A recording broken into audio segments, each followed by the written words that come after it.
2025年7月31日，曾经的100万 YouTuber 重量级，在经过长达数月的调查后，新北地检署正式以业务侵占、背信、帮助逃漏税等多项罪嫌，起诉佳宁的母亲、妹妹与父亲，而佳宁本人也被依妨害电脑使用罪起诉。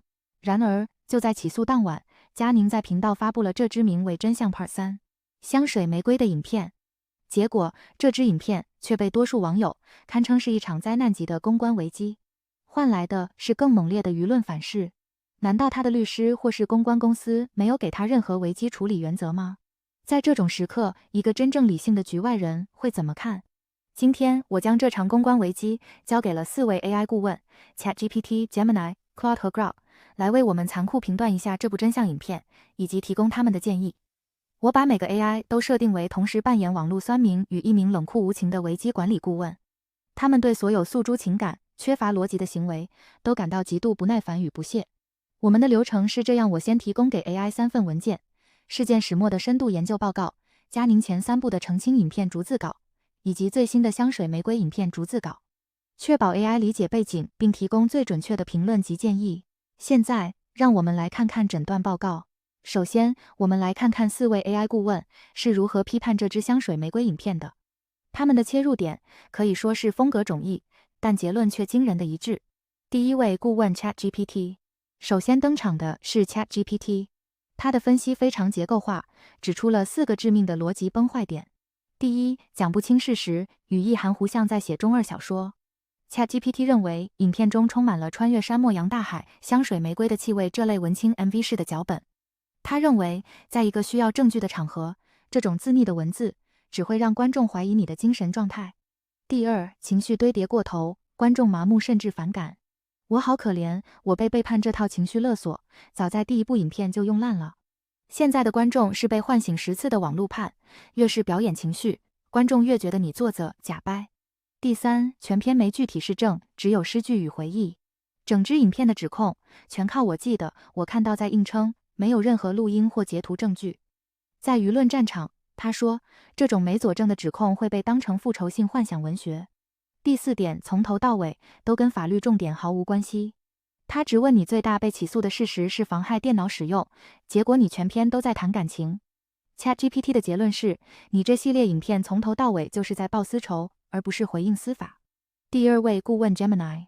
那么 Gemini 则宣判了这场操作的死刑。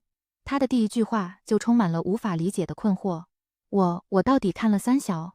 他甚至懒得分析，而是直接用一个比喻概括了整件事的荒谬性。你不是在灭火，你是在火场旁边盖了一座加油站，然后拿着打火机，笑着说你看，我的火花多美。在Gemini眼中，这场回应是自杀式攻击，蠢到连他都懒得笑。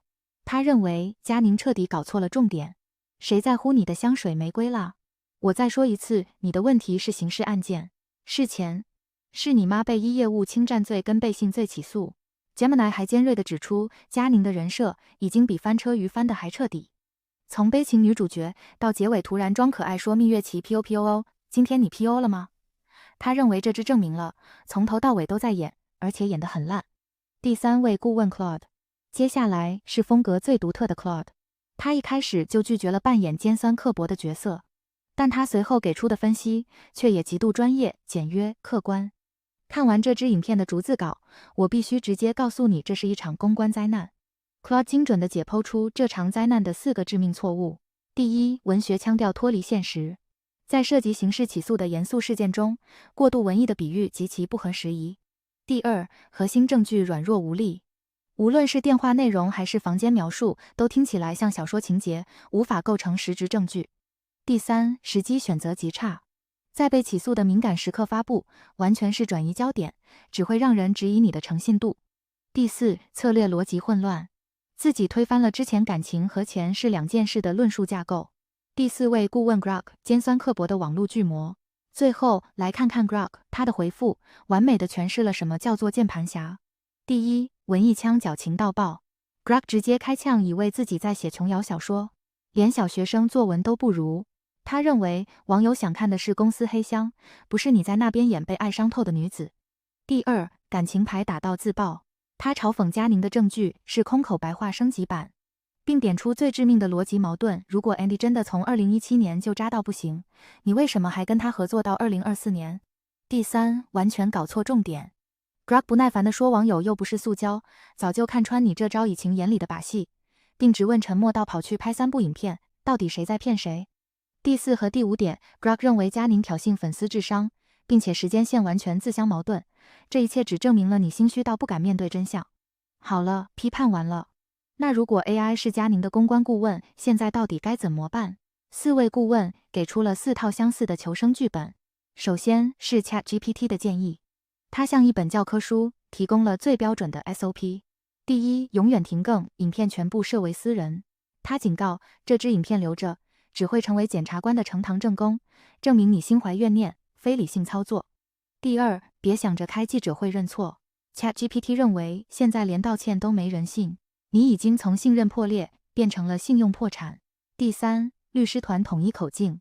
唯一的沟通管道就是律师声明稿，内容越冷越少越好，核心就是法律已经介入，不便发言。第四，准备心理建设，你的网红生涯结束了。他残酷地指出，这个品牌已经救不回来，接下来要拼的不是 YouTube 流量，而是能不能恢复一点点正常生活。而 Gemini 的建议则更像一封最后通牒。第一，立刻人间蒸发。Gemini 的理由更为致命，你正在亲手提供对造律师和检察官源源不绝的攻击材料，证明你毫无悔意，精神状态不稳，企图混淆视听。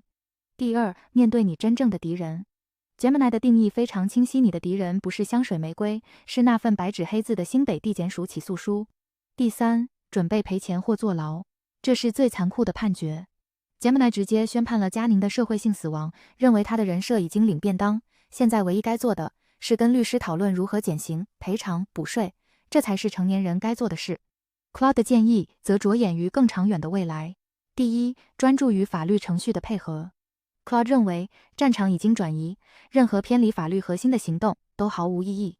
第二，如果要回应，就用具体事实和证据。他并不完全反对沟通，但他强调，沟通的内容必须是可被验证的事实。第三，避免任何可能被解读为表演的内容。他警告，过度煽情的表达方式会让人质疑你的诚信度，进一步损害你长期的品牌形象。最后是 Grok 的建议，他要求佳宁立刻下架影片，找专业公关和律师，公开道歉，承认公司缺失，归还 Andy 应得的权益，以及最重要的，停止消费感情，专注法律战。所以，从这场 AI 的批判及建议中，我们到底能学到什么？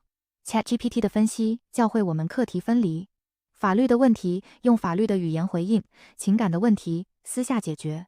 混为一谈，只会让你看起来既不专业又不真诚。Gemini 的分析教会我们战场认知，在任何冲突中，你必须先问我真正的主战场到底在哪里，然后将所有资源投入到那个能决定最终胜负的地方。Claude 的分析教会我们情境适宜性，你的沟通方式必须与你所处的情境相匹配。当情境从情感纠纷变成刑事诉讼时，你的语言就必须从文学切换为法学。而 Grok 的分析则提醒我们，网络舆论的残酷实现时，观众的耐心是有限的。在无法提出致命证据时，任何冗长的解释都很容易被当成笑柄。这4个视角共同构成了一套完整的危机处理思维框架。如果你觉得今天的内容对你有启发，请点赞并订阅我们的频道。感谢你的时间，这里是核心知识，让我们一起洞察事物本质，建立你的思维体系。我们下部影片见。